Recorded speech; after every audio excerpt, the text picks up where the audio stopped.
Assalamualaikum warahmatullahi wabarakatuh. Anak-anak sekalian, langsung saja menyingkat waktu.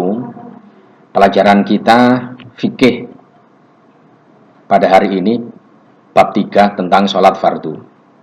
Ada dua tujuan pembelajaran. Pertama, mengamalkan sholat fardu dengan baik dan benar sesuai tuntunan syariat. Yang kedua, menganalisis ketentuan sholat fardu 5 waktu. Berikutnya anak-anak, tentang rukun sholat. Rukun sholat itu ada 13, perlu dipahami. Yang pertama niat. Misalnya anak-anak sholat maghrib, maka niatnya usolli fardhul maghribi salasa raka'atin mustaqbilal qiblati lillahi ta'ala. Itu bacaan niat. Niat boleh dibaca di dalam hati, juga boleh dilesankan. Ibadah tidak sempurna atau tidak sah tanpa adanya niat. Ini pertama, rukun sholat yang pertama adalah niat.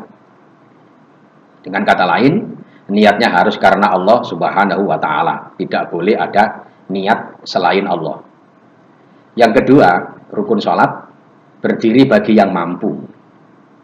Ketika ada orang sakit, tidak sanggup sholat dengan berdiri, boleh sholat dengan duduk.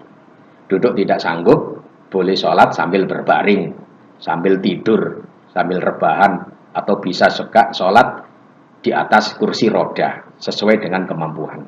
Jadi berdiri bagi yang mampu. Kemudian yang ketiga, takbiratul ihram. Takbiratul ihram itu bacaan takbir pertama sesudah niat, itu namanya takbiratul ihram. Allahu Akbar, itu namanya bacaan takbiratul ihram. Tidak boleh diganti dengan lafaz yang lain. Jadi itu harga mati, paten. Allahu Akbar, itu takbiratul ihram. Kemudian yang keempat, membaca surat Al-Fatihah. Ini merupakan rukun sholat. Rukun sholat itu artinya perbuatan dalam sholat atau ucapan dalam sholat yang tidak boleh ditinggalkan. Itu namanya rukun sholat. Jika ditinggalkan, sholatnya tidak sah. Jadi nomor 4, rukun sholat adalah membaca surat Al-Fatihah. Baik sebagai imam maupun sebagai makmum. Baik anak-anak sholat sendirian maupun sholat berjamaah. Fatihah tidak boleh ditinggalkan. Kalau bacaan surat itu boleh ditinggalkan karena itu sunnah, bukan rukunnya sholat, tapi sunnahnya sholat. Kalau Fatihah wajib karena rukunnya sholat. Kemudian yang kelima, rukun sholat yaitu rukuk tumakninah. Rukuk tumakninah itu artinya rukuk ada jeda waktu yang agak lama. Jangan terlalu tergesa-gesa.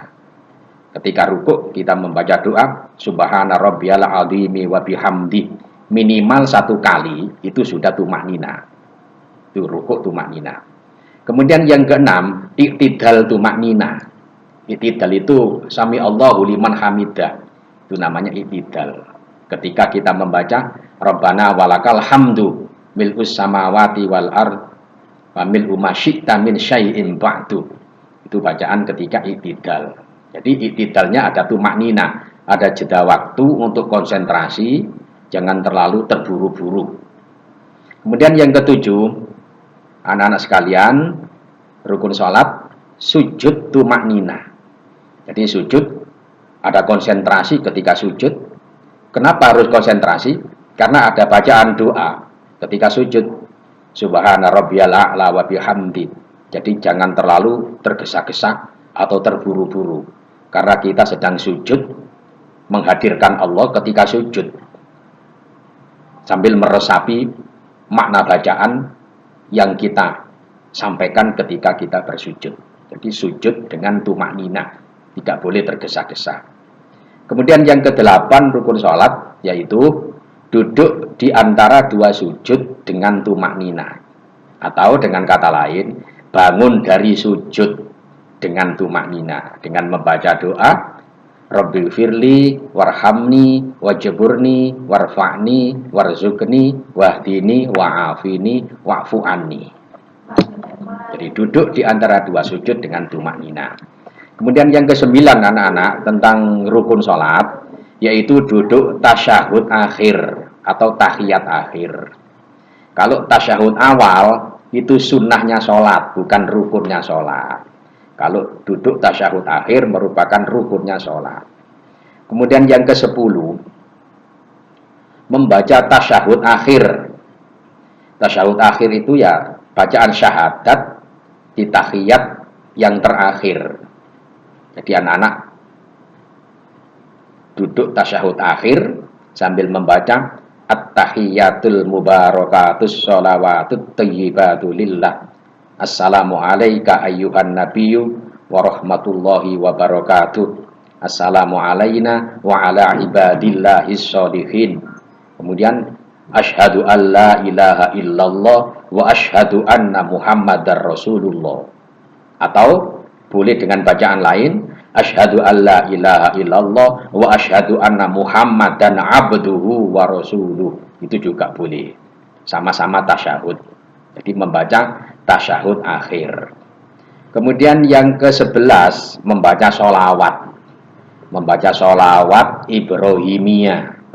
Sholawat Ibrahimiyah itu sholawat yang dibaca ketika posisi tasyahud akhir sesudah syahadat.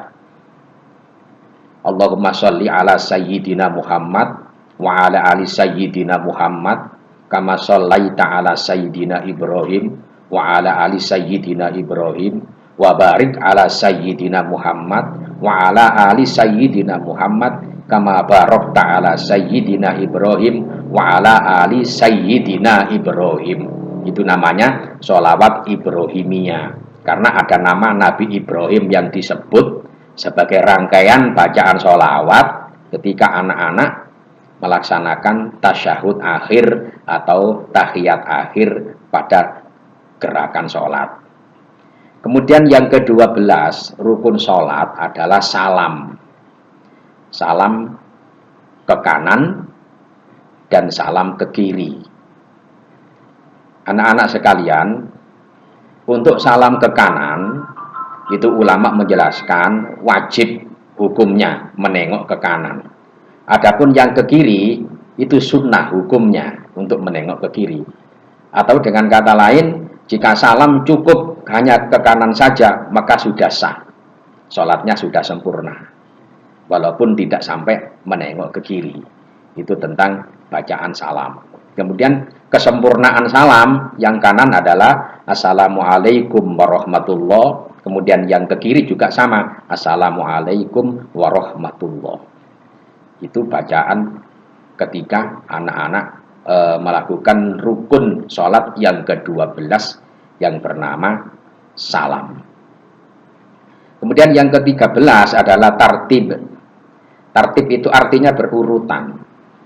Berurutan dalam arti rangkaian rukun sholat nomor 1, 2, 3, 4, 5 dan seterusnya harus berurutan. Tidak boleh saling menyalip. Mulai niat, yang kedua berdiri bagi yang mampu, takbiratul ikhram, membaca surat Fatihah, rukuk tumaknina, i'tidal tumaknina, sujud tumaknina, duduk di antara dua sujud dengan tumaknina, duduk tasyahud akhir, membaca tasyahud akhir, membaca sholawat, salam. Semuanya itu harus berurutan, tidak boleh saling mendahului antara yang satu dengan yang lainnya.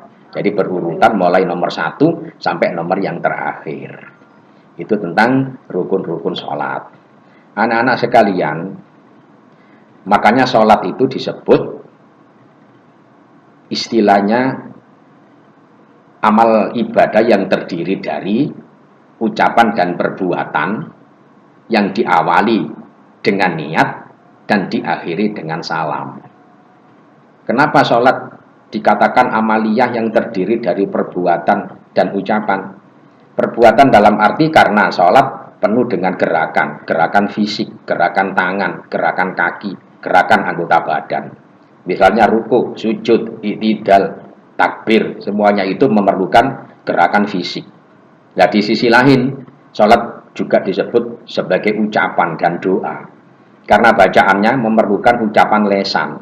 Bacaan takbir, Allahu Akbar, memerlukan ucapan lesan. Bacaan tahiyat, bacaan sholawat, bacaan hamdalah, bacaan Al-Quran, dan bacaan-bacaan yang lain, otomatis memerlukan suara lesan.